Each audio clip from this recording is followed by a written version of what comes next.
जेव्हा अन्याय होतो तेव्हा खऱ्या अर्थानं कुठेतरी वाघाची आवश्यकता असते आणि तो वाघ या ठिकाणी प्रगटलाय. आदरणीय विनोद भाऊ वाघ.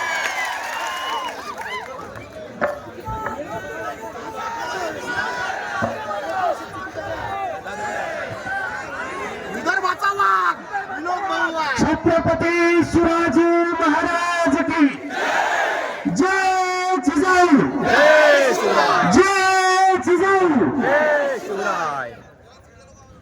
राष्ट्रमाता जिजाऊ मासाहेब, छत्रपती शिवाजी महाराज, भारतीय घटनेचे शिल्पकार परमपूज्य भारतरत्न डॉक्टर बाबासाहेब आंबेडकर, या ठिकाणी क्रांतीसूर्य महात्मा ज्योतिबा फुले, साहित्यरत्न अण्णाभाऊ साठे, संत सेवालाल महाराज, संत भगवान बाबा, संत रोहिदास महाराज, माता अहिल्यादेवी होळकर, लोकनेते गोपीनाथरावजी मुंडे साहेब, या सर्व थोर महान पुरुषांना या ठिकाणी नतमस्तक होतो. आणि आज बीबी येथे आयोजित लढाई सत्याची, लढाई अस्तित्वाची, या सभेसाठी उपस्थित सर्वच मान्यवर, या सभेसाठी सर्व जाती धर्माची माणसं या ठिकाणी उपलब्ध आहे. या ठिकाणी सर्व जाती धर्माच्या महिला भगिनी आमच्या उपस्थित आहे. आज या ठिकाणी बोलताना सगळ्या लोकांनी सांगितलं की चिखला काकडे ते झालेलं प्रकरण काय आहे, त्याची सत्यता काय आहे. आज ज्या प्रकारे महाराष्ट्रात राष्ट्रमाता जिजाऊच्या जन्माने पावन झालेल्या या भूमीला बदनाम करण्याचं काम काही हरामखोर करताय, त्यांना रोखण्यासाठी आणि या पवित्र भूमीला बदनाम होण्यापासून वाचवण्यासाठी ही सभा या ठिकाणी आयोजित केली. या ठिकाणी कोणी आयरागारा येतो, काही भाषण करतो आणि या पवित्र भूमीला बदनाम करतो, हे या भूमीतला एकही माणूस कापून घेणार नाही. त्यामुळे घडलेल्या त्या गावातल्या सत्य घटना तुमच्यापर्यंत पोहोचवणं आमचं काम आहे आणि त्याच्यासाठी आजची ही सभा या ठिकाणी आयोजित केली. ही सभा काही कुणाला काउंटर सभा नाही, ही सभा काही कुणाला विरोध करण्यासाठी सभा नाही, परंतु जे काय खऱ्या अर्थानं त्या गावात घडलं ते राज्याच्या जनतेसमोर, राज्यातल्या कानाकोपऱ्यापर्यंत पोहोचलं पाहिजे, त्याच्यासाठी ही सभा या ठिकाणी आयोजित केली. आज अनेक दिवसापासून आपण बघतो की सगळ्या राज्यात पसरवलं जातं की बुलढाणा जिल्ह्यातील चिखला गावामध्ये छत्रपती शिवाजी महाराजांचा पुतळा बसवण्यासाठी विरोध झाला.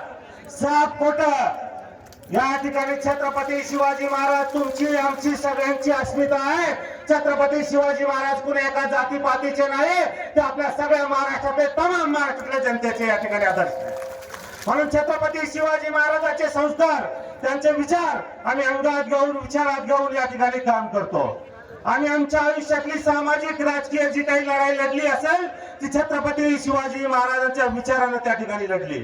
म्हणून या भागात असेल, महाराष्ट्रात असेल, जिथं कुठं छत्रपती शिवाजी महाराजांच्या पुतळ्याला विरोध झाला त्या ठिकाणी आम्ही जाऊन तो विरोध हाणून पाडला आणि विरोध करणाऱ्याला त्या ठिकाणी धडा शिकवला. या ठिकाणी जर खऱ्या अर्थानं छत्रपती शिवाजी महाराजांच्या स्मारकाला विरोध झाला असता तर सर्वात प्रथम आम्ही त्या ठिकाणी गेलो असतो, कारण आम्हाला छत्रपती शिवाजी महाराजांच्या नावाखाली राजकारण करायचं नाही. अरे तुम्हाला जर राजकारण करायचं, तुम्हाला जर स्वतःला त्या ठिकाणी राज्यात मोठं व्हायचं, अनेक गोष्टी आहे, त्या चांगल्या गोष्टी करा आणि त्याच्या माध्यमातून राज्यात मोठं व्हा.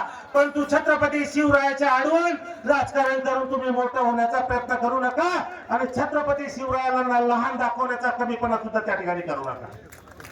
बंधूंनो, अनेक दिवस झाले, 4-5 दिवसापासून या भागातली, त्या गावातली माझी माय माऊली त्रास सहन करते.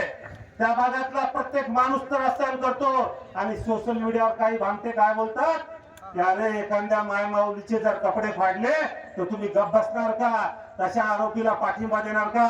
अरे हरामखोरांनो, जर खरंच एखाद्याने कपडे फाडले असते तर त्याचे हातपाय सगळ्यात पहिले आम्ही तोडले असते.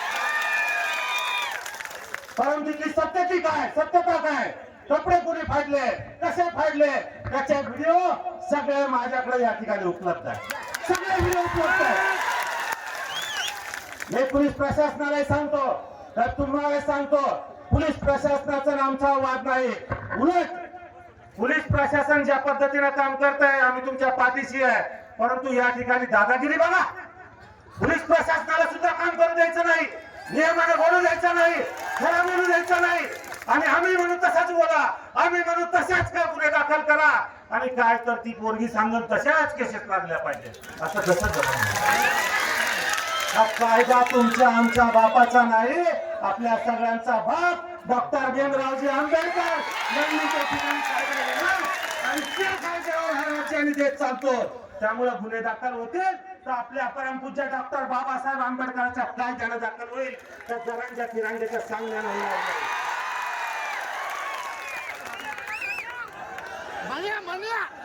आजपर्यंत इतकी वर्ष झाले आपण सगळेजण मला ओळखता. आजपर्यंत 30 वर्ष झाले राजकारणात आम्ही काम करतो, समाजकारणात काम करतो. इथल्या प्रत्येक जाती धर्माचा माणूस मला ओळखतो. आम्ही कधी जातीपातीचं राजकारण केलं नाही. अरे अनेक जणांना तर माझी जातही माहित नाही. आणि जिथं जातीचाही चुकीचा कोणी बोलला असेल, जिथं जातीचा माणूस सुद्धा चुकीचा बोलला असेल, तो कितीही मोठा असो, त्याच्या सोबत सुद्धा आम्ही भांडलो आणि चुकीच्याला चुकीचं म्हणलो. त्याच्यामुळे आमच्या राजकारणात अडचण आली, आम्ही शिव्या खाल्ल्या, पण चुकीच्याला चुकीचं म्हणणारी आमची जात आहे. म्हणून खोटं बोलणार नाही, खोटं सहन करणार नाही, आणि जातीवाद तर मुळीच करणार नाही. जातीवाद करायचं हे आमच्या रक्तात नाही. पण तू लगेच तुम्ही सांगता की अरे आरोपीला पाठीशी घालणारी ही जात.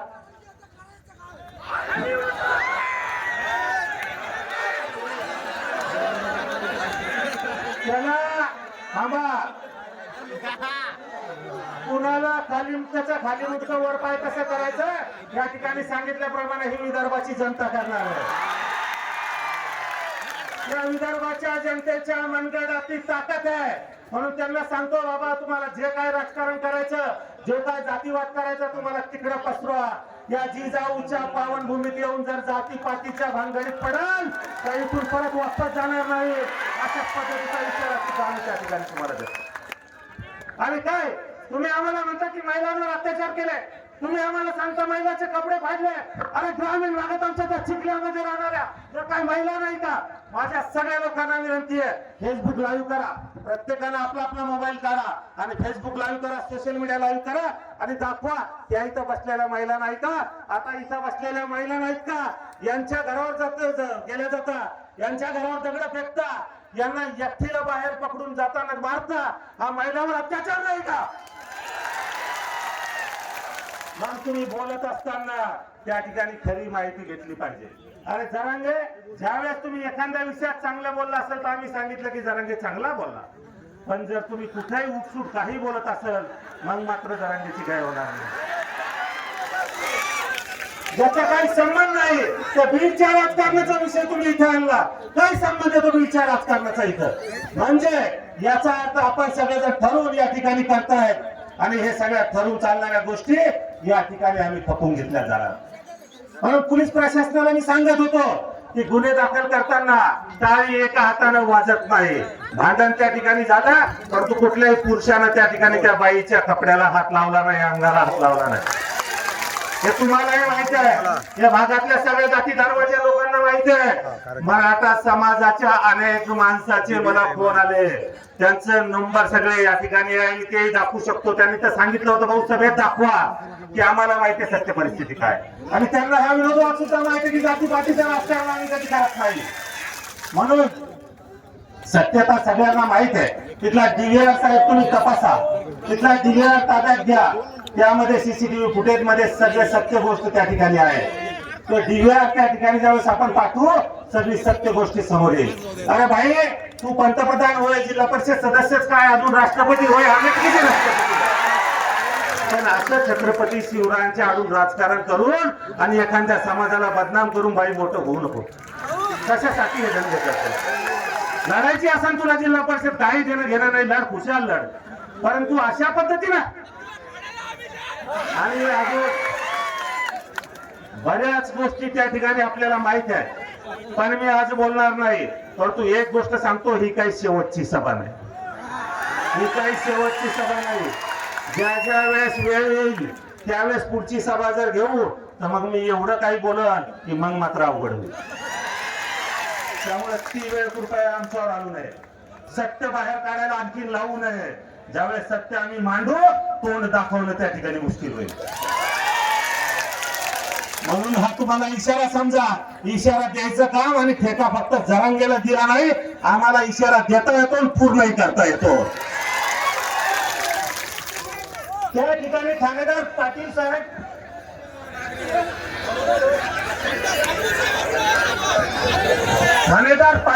त्या ठिकाणी थांबा, बोलू द्या. आपलं एकच झालंय. हे सगळं जे पांगलं, मी तुम्हाला एक गोष्ट सांगतो, अन्याय करायची हिंमत का वाढली कोणाची? आपलं एकच झालंय. आपण कधी कुणा एकाचं ऐकत नाही. आपल्याला वाटतं सगळ्यांना आपण पुढे झालं. कधीतरी एखाद्याला बोलू द्यायला पाहिजे, पुढे होऊ द्यायला पाहिजे, अन्यायाच्या विरोधात लढू दिला पाहिजे आणि अन्याय संपू दिला पाहिजे. आपण प्रत्येकाला वक्तव्य बोललं पाहिजे. अरे खुशाल मोठेपणा घ्या, कोणी बोला, पण तू हे सत्य या ठिकाणी मांडा, सत्य सांगा जनतेला. आणि या ठिकाणी जनतेला न्याय द्या. तो न्याय देण्यासाठी आज आपण इथं लढतोय. पण ज्या ठिकाणच्या ठाणेदार येते पाटील साहेब होते. कोण होते? पाटील. कोण होते? पाटील. ते बिचारा गुरु सांगत होता, अरे बाबा हे तसं नाही, हे खरं नाही. कपडे तू सांगू नको. अरे पाटील आहे, बोलू द्या. सांगतोय, खरं सांगतोय. नाही बोलू द्यायचं नाही, खरं बोलू द्यायचं नाही. जातीचा माणूस आहे ना तुमच्या, बोलू द्या ना खरं. आम्ही जातीवाद करत नाही, पण तुम्ही आणलं म्हणून सांगतो. मग पाटील माणूस आहे, सांगतोय की तशी घटना घडलीच नाही. त्याला सांगितलं जातं, गप्प बोलू नको. आम्ही सांगतो तेच बोल, आम्ही सांगतो तसाच मांड, आम्ही सांगतो तीच कलम लाव.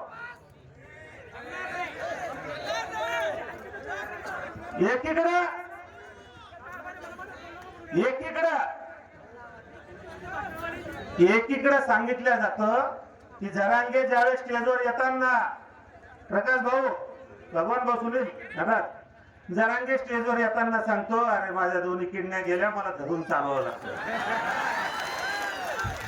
आपण कुणाच्या बिमारीवर बोलत नाही, पण पुढचं वाक्य ऐका, अरे माझ्या दोन्ही किडन्या गेल्या, मला धरून चालवावं लागतं. आणि स्टेजवर गेल्यावर म्हणतो की महाराष्ट्रातल्या सगळ्याला कापायची ताकद जरांगेत होतो. तुला स्टेजच्या 2 पायऱ्या चढता येत नाही. कापायची भाषा आमच्यासोबत, खेटायची भाषा आमच्यासोबत. अरे 28 ते खेटाखेटीत आणि कापाकाटीत घातले रे बाबा. आता कुठे 2 दिवस झाले बंद केलं होतं की जाऊ द्या बाबा, आता बंद करा. तू कधी जेलात नसन केलं रे बाबा. 3-3 महिने राहिलो, 4-4 महिने राहिलो, बघून आलो. हे धंदे आम्हाला नको सांगू. अरे तुझ्यासारख्याचं काम होतं गावात येणं, सत्यता पाहणं, जे सत्य ते मांडणं, सत्य स्वीकारणं. आणि जर खरंच महिलेच्या कपड्यावर कोणी हात घातला असेल तर ते सांगणं आणि आम्हाला बोलवणं. सगळ्यात पहिले त्या हात घालणाऱ्याचे हातपाय आम्ही तोडले असते, सगळ्यात पहिले. तुम्हाला माहित आहे, आमचे पत्रकार बांधव या ठिकाणी आहे, आमचे पोलीस बांधव या ठिकाणी आहे. सिंदखेड राजा येथे छत्रपती शिवाजी महाराजांचा पुतळा हलवण्याचं काम चाललं होतं. त्यावेळेस मी स्वतः, सगळ्या पत्रकार बांधवांना माहिती, मी स्वतः त्या ठिकाणी पुढे लढलो. आजही माझ्याकडे त्याची व्हिडिओ क्लिप आहे, तुमच्या टीव्हीची बातमी आहे, पेपरची बातमी आहे. माझं त्या काळातलं स्टेटमेंट आहे, कालचं चिखल्याचं प्रकरण झाल्यानंतरचं नाही. त्या काळातलं स्टेटमेंट आहे की जर छत्रपती शिवरायांचा पुतळा या ठिकाणी हलवण्याचा प्रयत्न केला तर हलवण्याचे हात पाय तोडल्याशिवाय आम्ही राहणार नाही. ही गोष्ट आम्ही त्या ठिकाणी त्यावेळेस बोललो. म्हणून या ठिकाणी सुद्धा छत्रपती शिवरायांचा पुतळा आम्ही कसा हलू देऊ, आम्ही कशी त्याची विटंबना करू देऊ. छत्रपती शिवाजी महाराजांचं मोठं स्मारक झालं पाहिजे, भव्य दिव्य स्मारक झालं पाहिजे. हा बोलणं, हे बोलणं म्हणजे छत्रपती शिवरायाच्या पुतळ्याला विरोध करणं होतं का? सांगा. छत्रपती शिवाजी महाराजांचं भव्य स्मारक झालं पाहिजे, छत्रपती शिवाजी महाराजांचा भव्य दिव्य पुतळा उभारला गेला पाहिजे. हे बोलणं म्हणजे छत्रपती शिवरायाच्या स्मारकाला विरोध होऊ शकतो का? मग आता हे कुठल्या लॉजिक आणलं गड्या हो की तुम्ही पुतळ्याला विरोध केला? आज मी जसं सांगितलं ते सगळे व्हिडिओ आमच्याकडे आहे, सगळ्या गोष्टी आमच्याकडे आहे. सगळं असताना तुम्ही एकतर्फी गुन्हे दाखल केले का? तर पोलीस प्रशासनाने मला सांगितलं, मी बोललो अनेक अधिकाऱ्याशी, आणि ते खायदे चांगले डोळेसे नाही, पाटील बिटील इतरांशी बोललो. त्यांनी मला सांगितलं की भाऊ तुमचं खरं आहे, त्यांचे काही चूक नाही. म्हटलं मग जर चूक नाही तर मग एकतर्फी गुन्हे का दाखल केले? एकाच पार्टीवर गुन्हे का दाखल केले? मान्य ठीक आहे, मी सांगतो मान्य तिथं थोडा वाद झाला, तो पुतळ्यावर नाही झाला, फक्त महिलाचा वाद झाला, महिलाची लोटपाट झाली, मान्य करतो. जे खरं ते खरं, खोटं ते खोटं. महिलांचा वाद झाला, लोटपाट झाली. आता तू बाई जर आमच्या एखाद्या महिलेच्या अंगावर असेल तर ती बी महिला गंभीर आहे, ती बी लढणारच ना. थोडंफार लढल्या थोडाफार महिला लढल्या, भांडण झालं, ते काही कपडे फाडाफाडी झाली नाही. पण तुम्ही सरपंचानं फाडले, गावानं फाडले, जातीनं फाडले, असं खोटं किती दिवस सांगतो? म्हणून जर हे खोटं आहे तर मग एकतर्फी गुन्हे का दाखल केले? त्यांच्यावर सुद्धा त्या ठिकाणी गुन्हे दाखल झाले पाहिजे का नाही? आणि जसं जरांगेनं सांगितलं की जर ही बाई सांगते तसे जर गुन्हे दाखल नाही झाले तर मी 25ला पुन्हा येईल आणि मोठी सभा घेईल.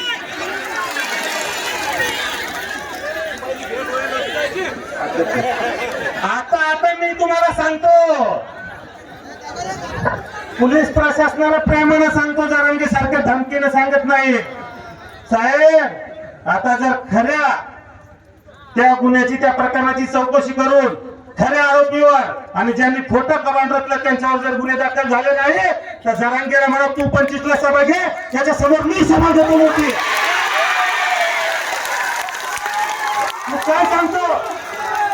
तू काय सांगतो की राज्यातली रत्नागिरी, सोलापूर, सांगली, कोकण, खानदेश इकडून लोक येतील.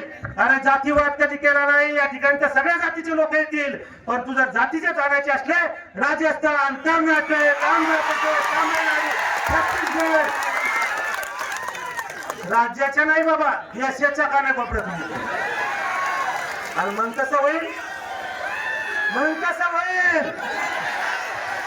म्हणून जर ताकदीवर गुन्हे दाखल करायचे असले तर ताकद आमच्याकडे बी आहे. म्हणून ते धकलं. तू पंकजा ताईला बोलला, धनुभाऊला बोलला, पुन्हा कुणाला बोलला. आता तू खोटं बोलून दाखव, तुला सांगतो काय ते. तू जर 1 लाख लोकांची सभा घेईल तर छातीवर हात ठेवून सांगतो, हा पट्ट्या आणि सगळी मंडळी 5 लाखाची सभा आहे. आम्हाला काही जातीचं राजकारण करून मोठं व्हायचं नाही, आम्हाला खोटं बोलून मोठं व्हायचं नाही, आम्हाला काही चुकीचा आरोप करून मोठं व्हायचं नाही, आम्हाला महापुरुषाच्या आड लपून मोठं व्हायचं नाही, आम्हाला सत्याच्या बाजूला लढून मोठं व्हायचंय. सत्याच्या बाजूला लढून मोठं व्हायचंय. अरे बघा शासन कसं घेत.